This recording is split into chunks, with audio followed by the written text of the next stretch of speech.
Hello everyone, my name is David. Today we are going to take a look at another horrible case with you. Every parent raises their children with immense love and care from childhood to adulthood, hoping that these children will take care of them in their old age. But what if one day those elderly parents find out that someone has murdered their young son? In such a situation, the elderly parents' hopes are shattered, and they are left with no one to support them in their old age. I am telling this because today's case is quite similar. However, when the police revealed the killer and the reason behind the murder, everyone was shocked. This story is set in Bengaluru, the capital city of Karnataka, India. On November 30th, 2003, a girl named Shubha engaged with a software engineer named Girish. Shubha's father was a well-known lawyer in Bengaluru and had a good reputation in the legal field. Shubha was around 27 years old and was also studying law like her father. However, as she was getting older, her father was worried about her marriage. Therefore, Shubha's father soon arranged her marriage with Girish, a software engineer. In fact, the families of Girish and Shubha had known each other for a long time. On the other hand, Girish had a good job and was working at a well-known multinational company. Therefore, Shubha's father knew that if Shubha married Girish, her future would be bright. The two got engaged on November 30th, 2003, and their wedding was planned for April 2004. However, 3 days after the engagement, on December 3rd, 2003, Shubha told Girish that they should go out to a restaurant for dinner that evening. Girish was very happy because his fiancée had asked him to go out for the first time. On the 3rd, Girish first took Shubha to his office to introduce her to his colleagues. Afterward, they left and went to a restaurant on Old Airport Road for dinner. After dinner, around 9:30 p.m., Girish and Shubha started heading home. However, on the way, Shubha told Girish that she wanted to stop near the landing spot at the airport to watch airplanes take off and land. Girish agreed and parked his scooter to the side, and they stood there watching the planes and talking. Suddenly, 3 boys on motorcycles attacked Girish. Shubha couldn't face the 3 armed boys alone, so she started shouting loudly for help. Unfortunately, there was no one else around at that moment, and the 3 boys severely beat Girish before fleeing. Shubha continued to shout for help, and her cries were heard by a passing car driver who then came to assist Shubha and Girish. Now, both the car owner and Shubha, with great difficulty, managed to get Girish into their car and drive to a nearby hospital. There, the doctor admits Girish and begins his treatment. Meanwhile, Shubha informs both her and Girish's families about the accident, and within a short time, both families arrive at the hospital. The doctors try their best throughout the night, but they are unable to save Girish, and on December 4th, they declare him dead. Since this was essentially a case of murder, Girish's father goes to the nearby police station the same day. He tells the police how his son and his fiancée had gone out for dinner the previous night, and when they were standing at a landing spot near the airport, some people attacked Girish, resulting in his death. Now the police get involved in the case and start their investigation by questioning Shubha first, as she was the only eyewitness to Girish's murder. The police question Shubha gently because she has been continuously crying after hearing about Girish's death. However, Shubha tells the police the same story that Girish's father had already told them. Therefore, the police thoroughly investigate both the crime scene and Girish's background. They even try to find out if Girish had any personal enemies. But the police couldn't find any clues to solve the case. According to reports, the police did not find any CCTV footage at that time because it was a deserted area, and it was very rare for houses to have CCTV cameras back then. Therefore, the investigative officers decided to review Girish's and Shubha engagement video. The motive behind watching the engagement video was that the investigative officer suspected someone known to Girish might have killed him. This suspicion arose because only their families knew about Girish and Shubha's trip. So, the investigative officer carefully watched the engagement video, focusing particularly on their families and relatives. However, the officer did not find any suspicious behavior among the family members and relatives. As a result, the investigative officer watched the video again, this time paying more attention to Girish and Shubha's neighbors and other guests. Yet, this effort also proved futile. In the midst of this, the officer noticed Shubha's facial expressions. She did not seem happy and was trying to maintain distance from Girish. Initially, the officer had been concentrating on the behavior and expressions of Girish and Shubha's relatives, so he overlooked Shubha herself. But when he saw Shubha looking unhappy and distancing herself from Girish in a short clip of the video, he decided to watch the engagement video again. Upon watching the entire video once more, the officer realizes that during the ring ceremony, when Shubha was sitting with Girish, she appeared very sad and was constantly trying to distance herself from Girish. This seemed very strange to the investigating officer because whenever a boy and girl get engaged, they are usually very happy, yet Shubha did not seem happy at all. After watching the entire video again, the officer felt that perhaps Shubha was not happy with this relationship, which made him somewhat suspicious of her. However, he also knew that he couldn't take any action against Shubha based solely on a videotape. Therefore, he decided to check Shubha's call detail records.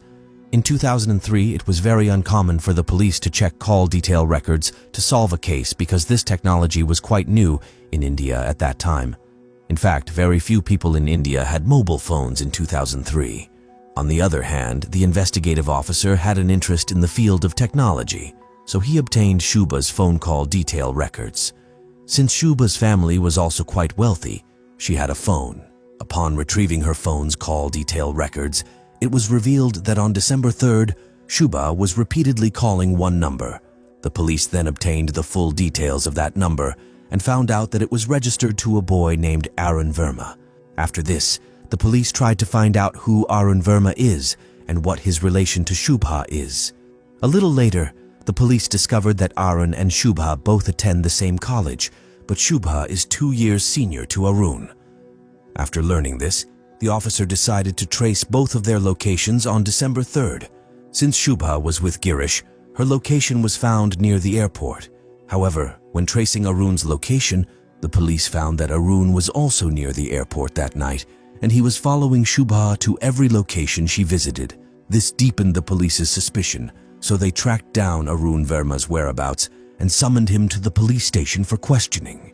When the police asked Arun where he was on December 3rd, Arun said, "On December 3rd, I was out of town for some work." As soon as Arun said this, the investigative officer immediately knew Arun was lying and would never tell the truth if questioned directly. So they let him go but tapped his phone beforehand. The officer suspected that Arun and Shubha might be involved in Girish's death.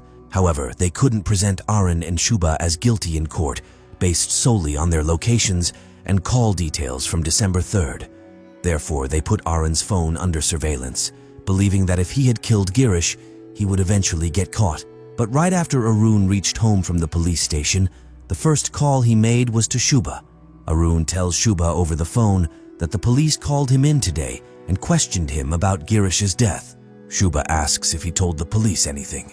Arun replies that he didn't reveal anything and managed to mislead the police, telling them that he was out of town on December 3rd. After hearing this recording, the police's suspicions are completely confirmed and they arrest both Arun and Shubha.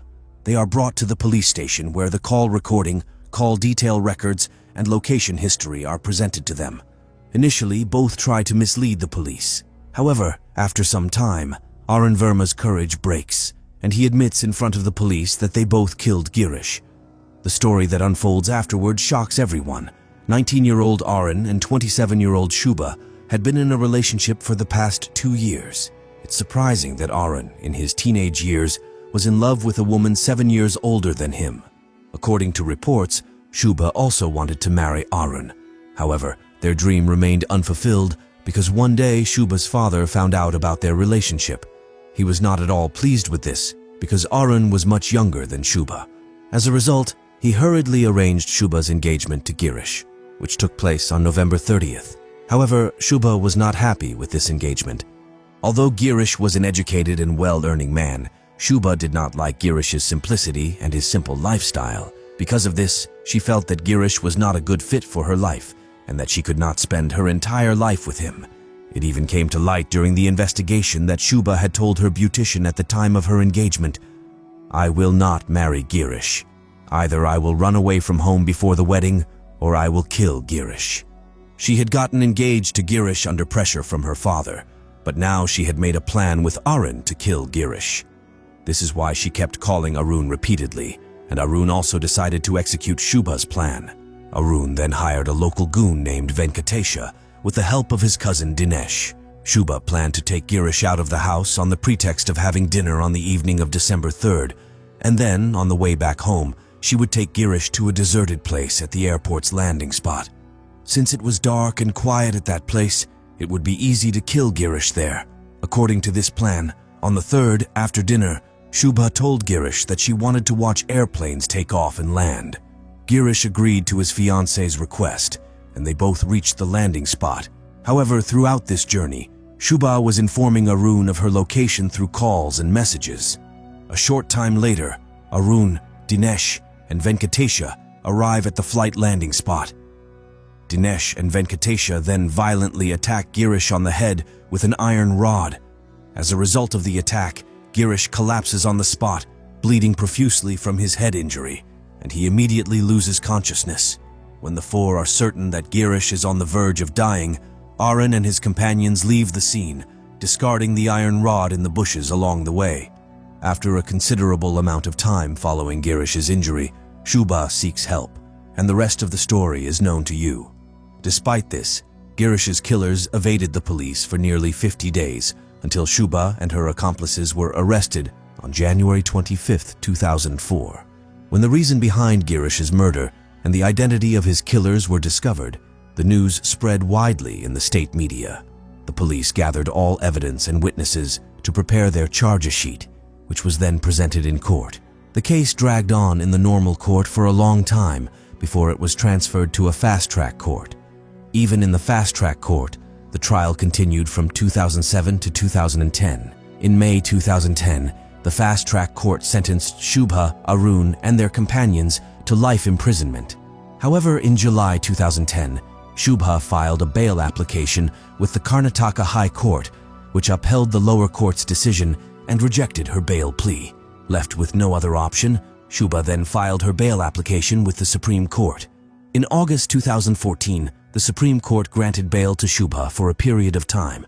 However, to resolve this case, we will appreciate the investigative officer who solved this murder case by watching a video recording of the engagement.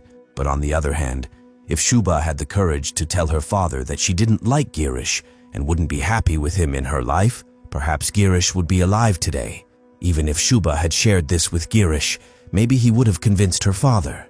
The tragic aspect of this story is that by the time Girish's killers were sentenced to life imprisonment, Girish's father had already passed away.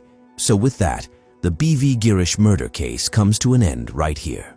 Friends, I have a small request for you.